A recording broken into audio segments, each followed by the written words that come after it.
नमस्कार, शालोम। आप सभी लोगों का शालोम कोचिंग के ऑनलाइन यूट्यूब प्लेटफॉर्म पर स्वागत करते हैं। हम लोग पढ़ रहे हैं राजस्थान का इतिहास। राजस्थान के इतिहास के सीरीज़ में हमने कुछ चीज़ें देख ली हैं, हड़प्पा सभ्यता, कालीबंगा सभ्यता, उसके अलावा हमने मालव जनपद और उन चीज़ों को देख लिया। एक टॉपिक है आपका गुर्जर प्रतिहार। तो गुर्जर प्रतिहार जो एंशंट प्राचीन भारत का इतिहास की सीरीज चल रही है, उसमें जैसे गुप्त और मौर्य काल कंप्लीट होता है, उसके साथ में राजस्थान को लेते हुए मैं आपका वो टॉपिक पूरा कराऊंगी। दोनों क्लासों में अलग अलग चलेगा, राजस्थान में अलग चलेगा, नेशनल में अलग चलेगा, लेकिन साथ में रहेगा तो आपको समझने में आसानी रहेगी।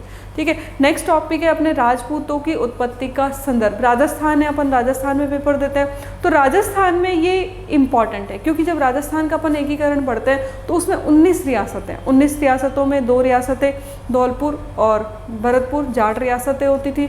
टोंक जो थी वो मुस्लिम रियासत थी, बाकी सब लगभग रियासतों में राजपूतों की रियासत थी। तो इनको एक बार समझना, उत्पत्ति कैसे हुई है, क्या है, ये आज का टॉपिक है, इसको अपन पढ़ते हैं। तो टॉपिक है राजपूतों की उत्पत्ति।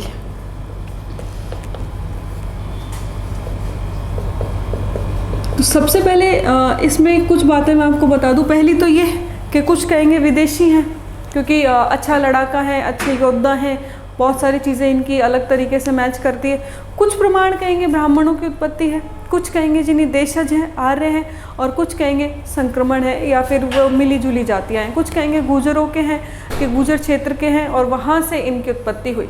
सबसे पहले अपन शब्द को देखते हैं। जो राजपूत शब्द है, क्या ये पहले था, इस पर भी विवाद है।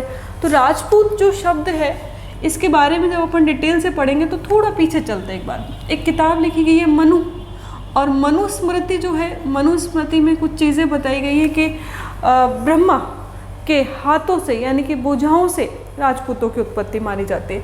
तो ब्रह्मा के हाथों से, भुजाओं से जो राजपूतों की उत्पत्ति मानी जाती है, उसका एक काम था रक्षा करना। रक्षा करना, रक्षा किस चीज़ की करना? क्षेत्र में, अपना जो क्षेत्र होता था उस क्षेत्र में रहने वाली प्रजा की रक्षा करना, उस क्षेत्र की रक्षा करना।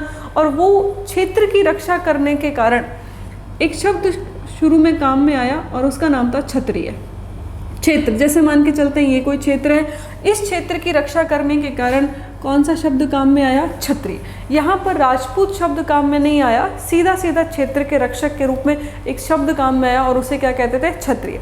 देखो कुछ नाम ऐसे बनते थे, जैसे एक नाम होता है क्षेत्रपाल, क्षेत्रपाल, एक नाम होता है क्षेत्रपाल, एक नाम होता है जैत्रपाल। ये जो नाम होते थे वो इसी से संबंधित धीरे धीरे कालांतर में प्रोनाउंशिएट होने लगे। खेत की रक्षा करने वाला क्षेत्रपाल, क्षेत्र की रक्षा करने वाला क्षेत्रपाल। तो बहुत समय तक ये जो राजपूत शब्द था ये काम में नहीं आकर के जो शब्द काम में आता था उसका नाम क्या था? क्षत्रिय। अब इसी आधार पर कर्नल जेम्स टॉड आएंगे और भी लोग आएंगे, वो कहेंगे कि देखो ये जो लोग हैं राजपूत शब्द काम में लेते ही नहीं थे, इनके विधि विचार, संस्कार और घोड़ों की पूजा करना, इसी आधार पर वो विदेशी होने का तर्क देंगे। इसी तर्क का हम खंडन करेंगे। तो पहला जो हमारा तर्क होगा वो ये होगा कि जो राजपूत शब्द है ये शब्द हमारे प्राचीन वेदों में मिलता है। एक व्यक्ति हैं डॉक्टर हीरा शंकर ओझा, हीरा शंकर ओझा, और ओझा जी जब इन चीज़ों का अध्ययन करेंगे तो साफ साफ कहेंगे कि जो राजपूत शब्द है इस शब्द का प्रयोग प्राचीन काल में भी होता था। कहाँ कहाँ पर वो बात करेंगे। वो कहेंगे चाणक्य यानी कि कौटिल्य, एक ही बात है। और कौटिल्य चाणक्य ने जो एक किताब लिखी है अर्थशास्त्र, इस अर्थशास्त्र नामक किताब में भी राजन्य एक शब्द का प्रयोग हुआ है। ठीक है, आगे थोड़ा सा और चलते हैं। हर्षचरित, ये किताब लिखी गई है बाणभट्ट के द्वारा और इस किताब में भी राजन्य राजपूत शब्द का प्रयोग हुआ है। उसके अलावा एक पुराण है, एक किताब है, उसका नाम है अग्नि पुराण। देखो अग्निवंश एक अलग तथ्य आएगा, ये अग्नि पुराण है और अग्नि पुराण में भी यही बात की गई है कि जो राजपूत है ये राजपुत्र, इन शब्दों का प्रयोग आया है। ठीक है, हम महाभारत की बात करते हैं तो महाभारत में जब द्रौपदी का जन्म होता है तो महाभारत में विराट पर्व, महाभारत में जो अध्याय है, चैप्टर है, उनको पर्व कहा जाता है। तो एक विराट पर्व चैप्टर में द्रौपदी के लिए कहा गया है कि द्रौपदी राजपुत्री थी, और ये जो राजपुत्री है, महिला है इसलिए राजपुत्री, और पुरुष हो तो राजपुत्र। यहीं से शब्द आगे चल के आया राजपूत। राजपुत्र का मतलब सीधा सीधा क्षेत्र की रक्षा करने वाले जो शासक वर्ग होते थे वो राजा कहलाते थे, और उनके पुत्र पुत्रियाँ राजपुत्रियाँ और राजपुत्र कहलाते थे। तो ये बात पहले क्षत्रिय शब्द का प्रयोग होता था, बाद में राजपूत शब्द का प्रयोग होना आपस में कटती है, लेकिन फिर भी कुछ इतिहासकार कहेंगे कि क्षत्रिय शब्द का प्रयोग पहले होता था। सवाल आया हुआ है, मुस्लिम आक्रमणकारियों के बाद में इन शासकों को राजपूत कहा जाने लगा। ठीक है, तो अपने ध्यान में रखना है, कुछ इतिहासकार कहेंगे कि मुस्लिम आक्रमणकारियों के आने के बाद इन्हें राजपूत कहा जाने लगा, लेकिन तथ्य कट जाता है कुछ चीज़ों से। ठीक है, तो यहाँ पे ध्यान रखना कि क्षत्रिय कहते थे पहले, और बाद में कौन सा शब्द प्रयोग में होने लगा, राजपुत्र। अब इनकी उत्पत्ति के संदर्भ में कुछ सिद्धांत है, जैसे एक सिद्धांत है वैदिक आर्यों की संतान, वैदिक आर्यों की संतान। ठीक है, अपन एक एक को थोड़ा सा देख लेंगे। दूसरा तथ्य है ब्राह्मण की संतान। ठीक है साहब, ब्राह्मण की संतान। तीसरा तथ्य है अगला, विदेशियों की संतान, विदेशियों की संतान। और अगला तथ्य है कि इनके बारे में सर्वमान्य तथ्य कौन सा है, सर्वमान्य तथ्य। एक एक को थोड़ा सा अपन देखते हैं। ठीक है, तो वैदिक आर्यों की बात करते हैं। वैदिक आर्य कौन थे उनके बारे में चलते हैं। वैदिक आर्यों में सीधी सीधी बात करते हैं ऋग्वेद की। वेद 4 है, ऋग्वेद, यजुर्वेद, सामवेद और अथर्ववेद। तो ऋग्वेद की जब हम बात करते हैं तो ऋग्वेद में जो बात हुई है, साफ साफ कहा गया है कि यहाँ पर जो क्षेत्र की रक्षा करने वाले व्यक्ति हैं उनका जन्म हुआ है, ब्रह्मा जी के हाथों से हुआ है, और वो यहाँ पर राजपुत्र कहलाते हैं। राजपुत्र शब्द भी मिलेगा और क्षत्रिय शब्द भी मिलता है। ठीक है, अब यहाँ पर जो वैदिक आर्यों की बात होती है, हम जब इस तथ्य को इस तथ्य से मैच करेंगे, विदेशियों की संतान वाले और इसको, इन दोनों में क्या है, कुछ कहेंगे विदेशी और कुछ हम लोग कहेंगे कि हम लोग विदेशी नहीं है, या ये लोग विदेशी नहीं है, ये यहीं की संतान है। तो होगा क्या कि तथ्य क्या होगा, अश्व पूजा, कि घोड़ों की जो पूजा करते थे वो विदेशी लोग करते थे। मैं दोनों को कंपैरिजन में बता रही हूँ, फिर डिटेल से बात करेंगे। अश्वमेध यज्ञ, अश्वमेध यज्ञ ये भी विदेशियों में होता था। ठीक है साहब, शस्त्र पूजा ये भी विदेशियों में होता था। सती प्रथा ये भी विदेशों में मिलती थी। तो पहले तो उन्होंने ये साम्यता बिठाई। ठीक है, दूसरी साम्यता इन्होंने बिठाई शारीरिक सुडोलता, यानी कि लंबे चौड़े होते थे, नाक जो है वो पतली और लंबी होती थी, और शस्त्र वगैरह चलाने में थोड़े से हट्टे कट्टे होते थे।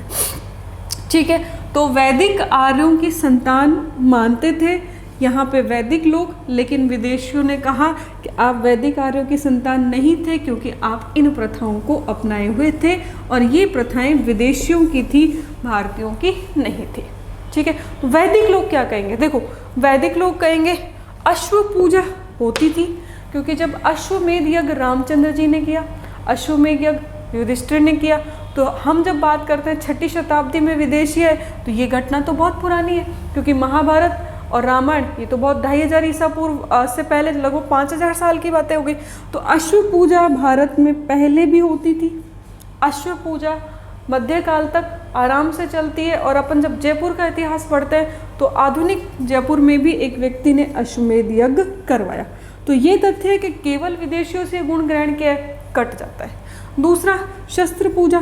तो शस्त्र और अस्त्र पूजा का काम हम लोग जब सिंधु घाटी सभ्यता पढ़ते हैं वहाँ पर बहुत सारी चीज़ें ऐसे तथ्य मिलते हैं कि अस्त्र शस्त्र पूजा, तो ये तथ्य भी कट जाता है। सती प्रथा की बात करते हैं, तो सती प्रथा के संदर्भ में आप लोग को याद हो तो जब अपन महाभारत पढ़ते हैं, महाभारत में पांडु है, पांडु की एक और पत्नी होती माद्री, और माद्री पांडु के साथ सती हो जाती है। तो विदेशियों की संतान होने का ये जो तथ्य था ये भी सीधा सीधा कट जाता है, क्योंकि सती प्रथा भारत में आज से 5000 साल पहले मान्य थी। ठीक है, शारीरिक सुडोलता, तो ये तो कोई तथ्य होता ही नहीं है। कारण क्या है, जिस क्षेत्र विशेष में कुछ लोग रहते हैं उनके वहाँ पर कालांतर में वो विशेषताएं आ जाती है। तो एक तथ्य ये कि वैदिक आर्यों की संतान थी, ये तथ्य सही है, लेकिन मैंने इसके साथ में इसको कंपैरिजन करके इसलिए बताया ताकि आपकी समझ में आ जाए। तो वैदिक आर्यों की संतान में कौन कौन से पॉइंट माने जाएंगे, अश्वमेध यज्ञ करते थे भाई, बिल्कुल करते थे।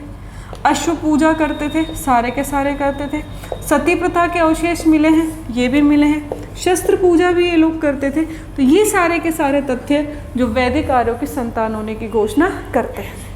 अब आते हैं ब्राह्मण की संतान, कि इनको किसकी संतान बताया गया है? ब्राह्मण की। देखो इस तथ्य को थोड़ा सा समझते हैं। जब दशरथ के बारे में अपन पढ़ते हैं तो दशरथ के बारे में कहा जाता है कि विश्वामित्र जब उनके दरबार में आते थे और विश्वामित्र के आते वो हाथ जोड़ के खड़े हो जाते थे। तो ये परंपरा थी उस समय कि जब शासक वर्ग जो था वो अपने पुरोहित को पूरा सम्मान देता था। और ये भी कहा जाता है कि पुरोहित से सलाह लेने के बाद ही राजकार्य होता था। जैसे चाणक्य को ले लेते हैं, चाणक्य पुरोहित होते हैं और उन्होंने पूरा का पूरा साम्राज्य उसका खत्म कर दिया। अपन ने देखा भरत और सुदास, विश्वामित्र की वजह से पूरा युद्ध होता है। तो पुरोहित वर्ग भी महत्वपूर्ण होता था, इसलिए पुरोहितों का सम्मान होता था। ठीक है, अब इसमें तर्क क्या है? तर्क एक तो सबसे पहला तर्क ये है, जैसे अपन एक किताब पढ़ेंगे कुंभा की। कुंभा ने गीत गोविंद पर टीका लिखी है। टीका मैंने आपको फिर से बता देती हूँ, किसी किताब का दूसरी भाषा में सरलीकरण टीका कहलाता है। बाइबल हिंदी में है, टीका है। किसी और व्यक्ति ने अपनी भाषा में लिख दिया, टीका है। जैसे वेद व्यास जी ने रामायण लिखी, रामायण का तुलसीदास ने अपनी खुद की अवधी भाषा में ट्रांसलेशन कर दिया, वो टीका कहलाती है। तो गीत गोविंद पर टीका लिखी कुंभा ने टीका लिखी। गीत गोविंद किसने लिखी? जयदेव ने। तो कुंभा ने भी अपने आप को नागर ब्राह्मण बताया है। एक तो ये तर्क हो गया, कौन सा ब्राह्मण बताया है? नागर ब्राह्मण। दूसरा इसमें एक महत्वपूर्ण तर्क और है, एक किताब है पिंगल सूत्र, इसमें भी इनको यही बताया गया कि ये ब्राह्मणों की संतान है। गुहिल जो अपन पढ़ेंगे आगे चल के, इनको भी ब्राह्मणों की संतान बताया जाएगा। लेकिन ये तर्क भी अपना कट जाता है राजपूतों की उत्पत्ति के संदर्भ में। ठीक है, पहले अपन ने तर्क देख लिया, तर्क कैसे कट जाता है वो देख लेते हैं। देखो, जहाँ कहीं से भी ब्राह्मणों की संतान होने के साक्ष्य मिलते हैं, उसका एक ही कारण है, पुरोहित को सम्मान देते हुए वो राजा उस पुरोहित का नाम अपने नाम से पहले लिख देता था। जैसे कण्व ऋषि, ये मान के चला जाए, ब्रह्म ऋषि, ये तो जो भी ऋषि होता था उसके नाम को वो अपने नाम से पहले सम्मान और दर्जा देते थे। तो गुजरात में यही होता है। गुजरात में अगर कोई व्यक्ति अपने पिता का नाम लिखता है तो अनिल धीरूभाई अंबानी, यानी कि पिता का नाम लिखा जा रहा है, वो उसका नाम नहीं है, वो उसका सरनेम भी नहीं है, वो केवल उसको सम्मान दे। तो ब्राह्मणों की संतान होने का जो तर्क है वो भी कट जाता है। अब बात करते हैं विदेशियों की संतान। ये तर्क मैंने कंपैरिजन में पढ़ा दिया आपको। अश्व पूजा करते थे, अश्वमेध यज्ञ करते थे, सती प्रथा करते थे। इन तथ्यों के आधार पर क्या कहा जाएगा? ये विदेशियों की संतान है। इसमें से सवाल आता है, यहाँ से सवाल आता है, ये इम्पॉर्टेंट है। कर्नल जेम्स टॉड ने कहा है कि ये जो विदेशी है, ये जो राजपूत हैं, ये विदेशियों की संतान है। कैसे है? एक अग्नि वंश का सिद्धांत और है। ठीक है, और चंद्रवरदाई ने ये कहा है, चंद्रवरदाई ने, कि जो राजपूतों की उत्पत्ति हुई है वो अग्नि से हुई है। ठीक है, कर्नल जेम्स टॉड ने इसको पूरा पढ़ा और पढ़ के कहा, देखो ये जो राजपूतों की उत्पत्ति हुई है किससे हुई है?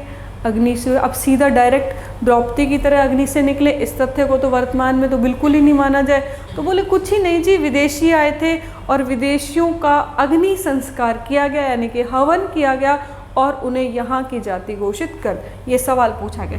तो कर्नल जेम्स टॉड ने कहा शक और सीथियन, ये पूछा जाएगा, शक और सीथियनों की संतान राजपूतों को माना है। ध्यान रखना, कर्नल जेम्स टॉड ने शक और सीथियनों की संतान राजपूतों को माना है। कौन से तथ्य को मानते हुए? अग्नि वंश के सिद्धांत के तथ्य को मानते हुए।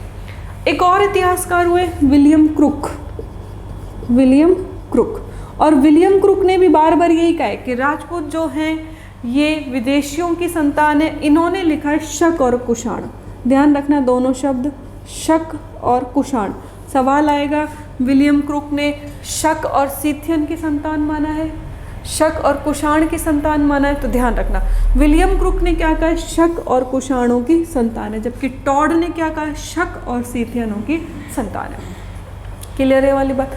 तो यहाँ पर इन्होंने पूरे तरीके से तर्क दिया कि ये शक और कुषाणों की विदेशियों की संतान है। वही सारे तर्क, स्वास्तिक का प्रयोग करते थे, यहाँ पर ये चीज़ें थी। और एक शब्द, एक तर्क और इन्होंने दिया कि यहाँ के लोगों को गुर्जरता या गुर्जर कहा गया। ये तर्क इन्होंने बड़े जोरदार तरीके से दिया। अब इस तर्क का खंडन करते हैं। खंडन कैसे करते हैं? डी आर भंडारकर जी ने कहा कि देखो, अगर किसी व्यक्ति को उस क्षेत्र के नाम से पुकारा जाए तो वो उसकी जाति या उसके विदेशी होने का बिल्कुल भी संदर्भ नहीं है। जैसे मुस्लिम आक्रमणकारियों को यवन कहते थे, ठीक है, और यवन का मतलब यूनान। अब यवन और यूनान से आए थे, यानी कि यूरोप से, ये तथ्य तो नहीं है। हाँ, वहाँ से इनका नाम लिया जाता है केवल, ठीक है। इसी प्रकार ये भारतीय लोगों को विदेशी गुर्जर, क्योंकि गुर्जरों को विदेशी माना जाता है, उस नाते आप कहते हो कि साहब विदेशियों की संतान है, ये तथ्य भी पूरे तरीके से कट जाता है। एक सर्वमान्य तथ्य है जो बहुत सारे लोग स्वीकार करते हैं, उसमें दो बातें, एक है अग्निवंशीय, और एक है सूर्य और चंद्रवंशी, ठीक है। अब ये जो अग्निवंशी है, सूर्यवंशी है और चंद्रवंशी है, ये आज भी है। आज भी कैसे है? आप जैसे बात करते हो कभी तो कौन सा वंश है, तो चौहान कहेंगे अग्निवंशी हैं, चालुक्य कहेंगे अग्निवंशी है। तो ये जो अग्निवंश है, ये आज भी इनके नाम के आगे प्रयोग में लिया जाता है। अब इस अग्निवंश के आधार पर दो तथ्य माने जाते हैं। क्या माने जाते हैं, इसको थोड़ा ध्यान से समझना कि भगवान बुद्ध ने जब बौद्ध धर्म स्वीकार कर लिया क्षत्रिय होने के नाते, तो बहुत सारे क्षत्रियों ने उनके पीछे पीछे बौद्ध धर्म को स्वीकार कर लिया। बौद्ध धर्म को स्वीकार कर लिया, क्षत्रिय धर्म उनका अब उतना महत्वपूर्ण नहीं रहा, तो उनके धर्म में परिवर्तन आने लगा। अन्य धर्मों में कट्टरता आने लगी। कट्टरता किस लिए कि आप कौन हैं जी, आप बौद्ध हैं, तो इसका मतलब पहले आप कुछ और थे। पहले क्या थे? आप क्षत्रिय थे, हम विवाह संबंध नहीं करेंगे, ठीक है। विवाह संबंध नहीं होने की वजह से जो कट्टरता बढ़ने लगी, तो इस समय यहाँ पर ऐसा माना जाता है कि इन बौद्धों का, क्षत्रिय बौद्धों का दोबारा से क्या किया गया? अग्नि संस्कार। और इस अग्नि संस्कार में कहा जाता है गुरु वशिष्ठ, विश्वामित्र सब लोग माउंट आबू पर्वत पे गए।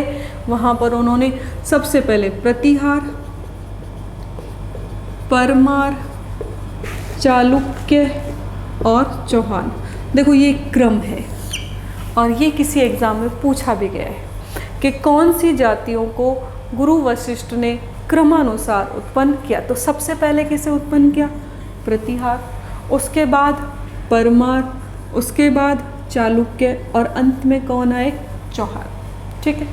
अब वैज्ञानिक तथ्य क्या माना जाएगा कि इन चारों को या तो बौद्ध धर्म से, या कर्नल जॉमस्टर्ट ने यही बात बोली है कि इन चारों को जो शक और सीथियन थे, अग्नि संस्कार में परिवर्तित करवा के अपने यहाँ पर इनको क्षेत्रीय जातियाँ घोषित कर दिया, ठीक है।